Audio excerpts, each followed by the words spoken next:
Welcome to 805 Focus. I'm Dr. Cynder Sinclair with Nonprofit Connect, and we will be bringing you the latest on your favorite nonprofits. So get ready to be inspired. Our special guest today is Rob Fredericks, and Rob is the Executive Director of the Housing Authority of the City of Santa Barbara. Welcome, Rob. Thank you, Cynder. So good to be here. Oh, I'm so glad to be able to have some time with you.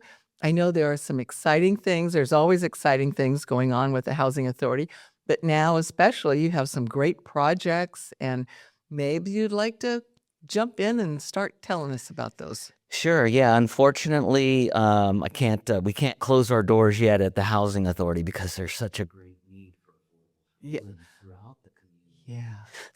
Throughout the country, really, we're in an affordable housing crisis because there's just not enough housing for everyone across all income levels. And that's where we come in as the Housing Authority, where we provide truly affordable housing for low-income families, seniors, and folks who are disabled or moving from homelessness. That's our role locally, and we are truly the affordable housing, the backbone of the affordable housing delivery system in the community, and really excited. We've never been busier. I have 4 developments currently under construction. 4? Yes, yeah. So we have one up at 200 North La Cumbra, which is a 48-unit large family development. It's a low-income housing tax credit development that will serve low-income families with children, and that should be completed this September. Really? Yes, yeah, they're moving along quite quickly on that. Golly. Yeah, and then we have our Jacaranda Court development that's on the corner of Carrillo and Castillo Street. Oh, okay. That's the at 400 West Carrillo. That's the old Santa Barbara City commuter lot. Oh, And the city granted the Housing Authority the property in order to build this moderate income housing development that they wanted to see. They said, we'll give you the land if you can build this development. And it's serving that truly missing middle, those who don't qualify for low income housing, but also can't afford the market rate. And we're trying to serve those who are locked out of the market. They're not available to qualify for those affordable housing, low income developments, but they can't afford the market. So what they're doing is they're commuting in and out of Santa Barbara on a daily basis to work, or they're doubling or tripling up in existing apartments. So this development, that'll be 63 units, a mixture of studios, 1s, and 2 bedrooms there for that moderate income downtown worker that's locked out of. That's what you call it, is moderate income. Okay. Yes, yeah. Those are folks who are at between 80% of area median income and 120% of area median income. Okay. And then we have our Quality Inn adaptive reuse that we purchased an old Quality Inn motel at 3055 De La Vina Street a couple of years ago, and we wanted to convert that from motel use to permanent supportive housing to house people moving from homelessness. We were able to garner a state grant under the Home Key program, as well as some pre-development funding through Santa Barbara Foundation. Oh, wow. And City of Santa Barbara also granted us quite a bit of money to make this happen. That's under construction right now as well, converting all those units to full studio units. We're fixing it up too. It's kind of had a sad look to it. It wasn't maintained very well. Now we're turning it back into that colonial Spanish Mediterranean look with tile roofs and white plastered stucco. It's going to fit right in, right below the San Marcan neighborhood there. That's so great. And what's really wonderful is we're turning it into housing for people moving from homelessness. We have so many seniors that are living in their vehicles because they've been pushed out of the rental market. They can no longer afford to keep a roof over their head. And this is the type of housing that's needed that will be truly affordable to them, that they will pay no more than 30% of their income for rent. So, Wow, yeah. that is just great. Yeah. And then another development we have that we're working on is we're partnering with the Santa Barbara Unified School District for building school district employee housing on their old Parma school site at 915 East Montecito Street. That's on the east side, right across from Trader Joe's. We hope to submit an application for that development to the tax credit committee first round of next year, February of next year, and really get moving on that development, because teachers really need an affordable place to call home as well. And the school districts all throughout the state have a hard time attracting and retaining teachers and classified employees that they can't afford to live where they work either. Right. So that will solve that problem. And then we just broke ground on development on 15 South Hope Avenue, right across from La Cumbra Plaza and Macy's on La Cumbra. And we're going to be providing 46 affordable housing units there. It's just going to be lovely when it's all done. So we're super busy and just can't wait to get those developments completed and get people moved in, because that's what it's all about, is handing people a key and saying, here's your home. We've created a home for you, a place that you can be proud of to call home. And for us, it's not just about giving somebody a key. It's about providing all those wraparound services as well to help people thrive where they live. And I like what you said. I think maybe on your website, or maybe it was in an article, that you're creating their future. You're helping to create their future. Absolutely. We develop futures. We develop futures. That's what we're all about. Our mission, even though we're a local public agency, we operate much more like a nonprofit than a bureaucratic government It sure agency. sounds like it. There's so much heart involved with what you're doing. Yeah, and that's what it's all about. It's all about the heart, about leaning into, that trust your heart in what needs to be done for your community and lean into those issues. And that's exactly what my entire team does day in and day out. Sounds like we are so lucky to have you in that position, because you intentionally look and see what is the need. You're looking to see what the need is. What is it now? What is it now? What's coming up? Yeah. How can we get ready for that? And I just love the way that you do that. Thank you. Thanks. And we have, the need is so great. It runs across all kinds of demographics in our community.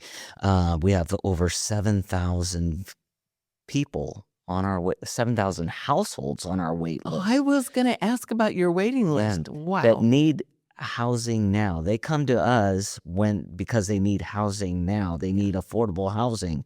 And yet we don't have enough of it, so the wait is very long. When people apply to us, it's usually a 4 to 6 year wait time because there's not enough housing for everybody. And that breaks our heart, that we can't provide the immediate assistance.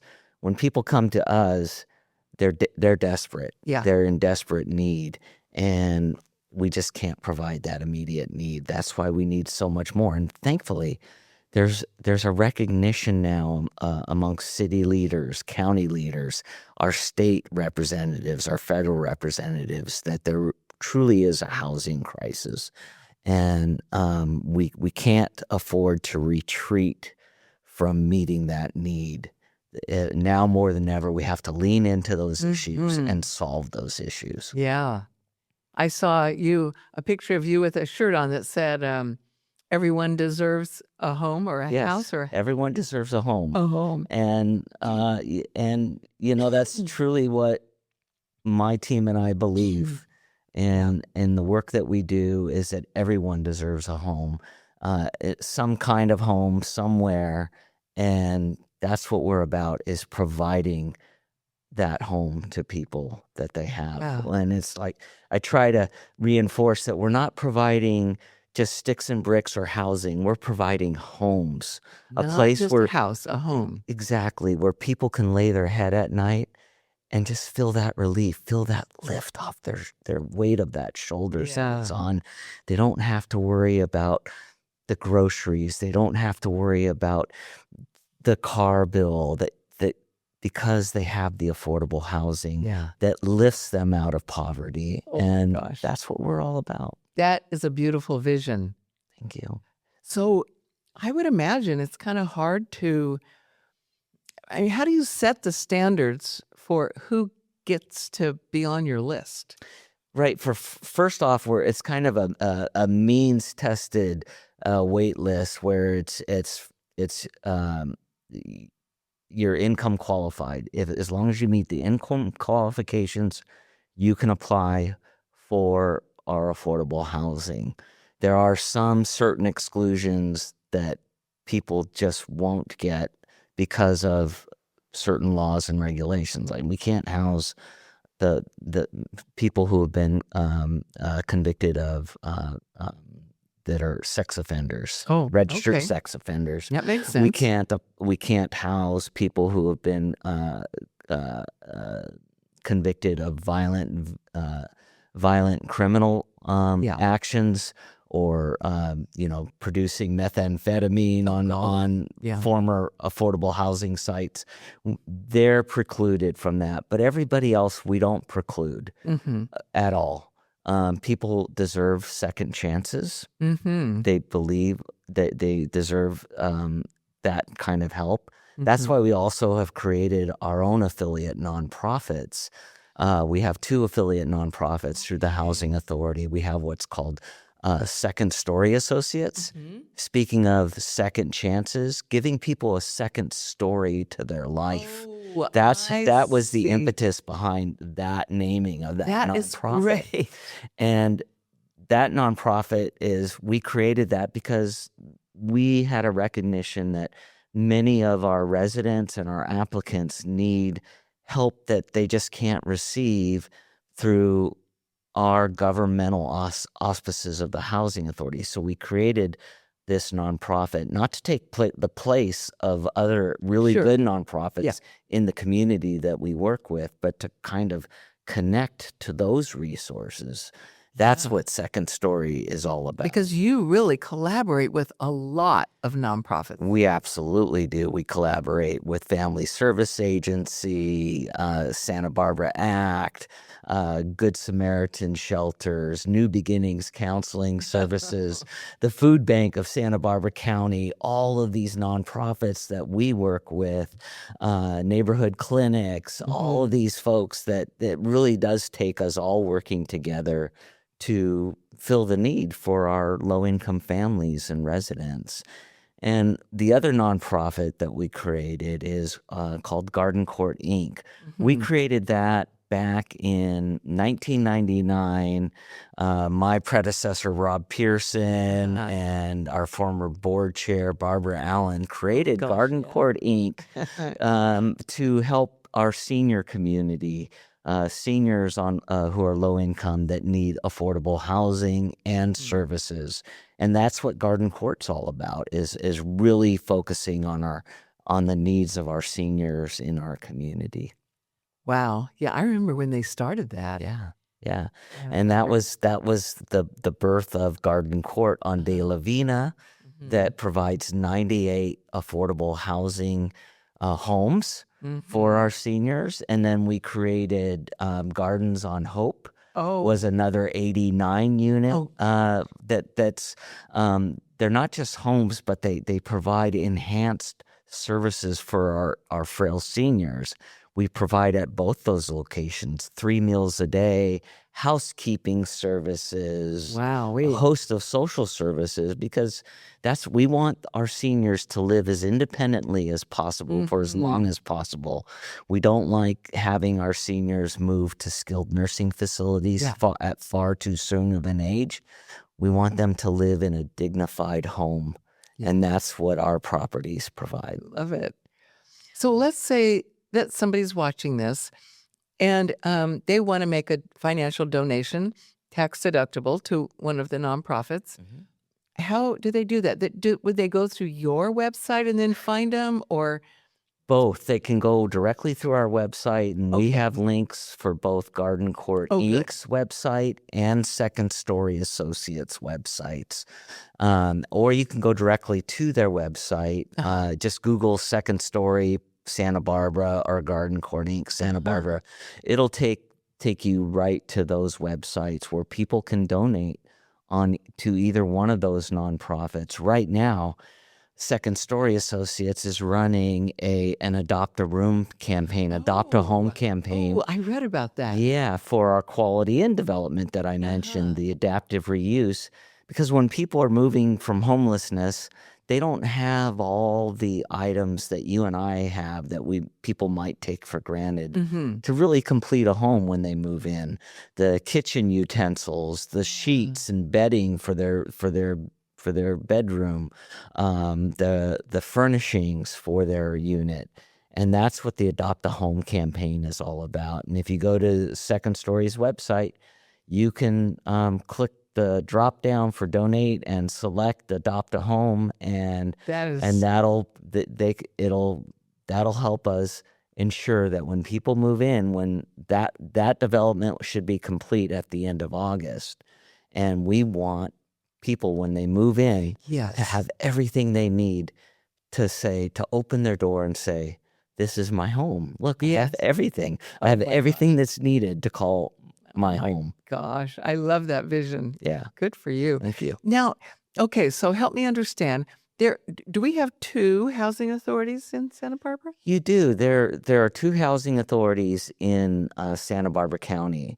You have our housing authority, that our jurisdiction is the city of Santa Barbara. Okay, the city only. Okay.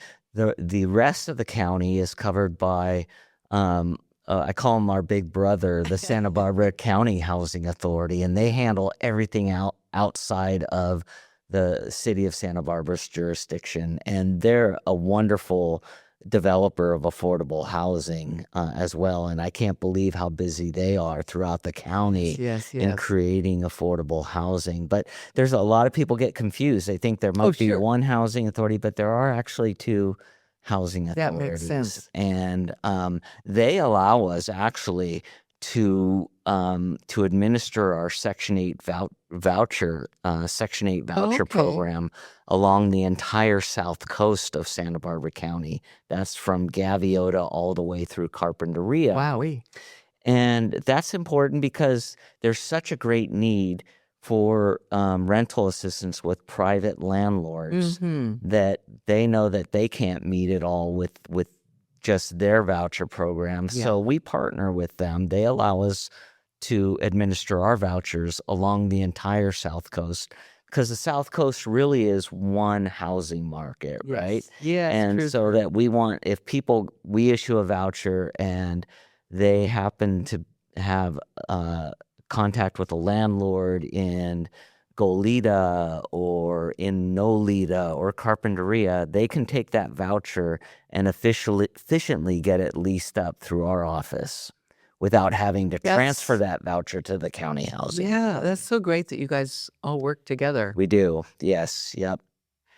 So we have about a minute left. Rob, I'm wondering if you have any other message for our audience about the housing authority of the city of Santa Barbara. Yeah, well, I genuinely appreciate the community's support and recognition for the need for affordable housing. And I just want to thank the entire community for their support throughout the years for the work that we do. And if they want and have the ability to give more support, to donate to Second Story or Garden Court Inc., because those are funds that can be immediately put to use for help for our seniors, our low-income families, our disabled clients as well. So yeah, it's and it's been an honor serving the community for many years now. I've been with the Housing Authority for 30 years. Golly. And my team and I, we consider ourselves servant leaders in leading the charge to the community for providing the affordable housing. Rob, thank you for all that you do. Oh, we are so lucky to have you. And thank you for coming on our show to tell us all about it. I am honored. Thank you, Cynder. And thank you for joining us on 805 Focus, and we'll see you next time.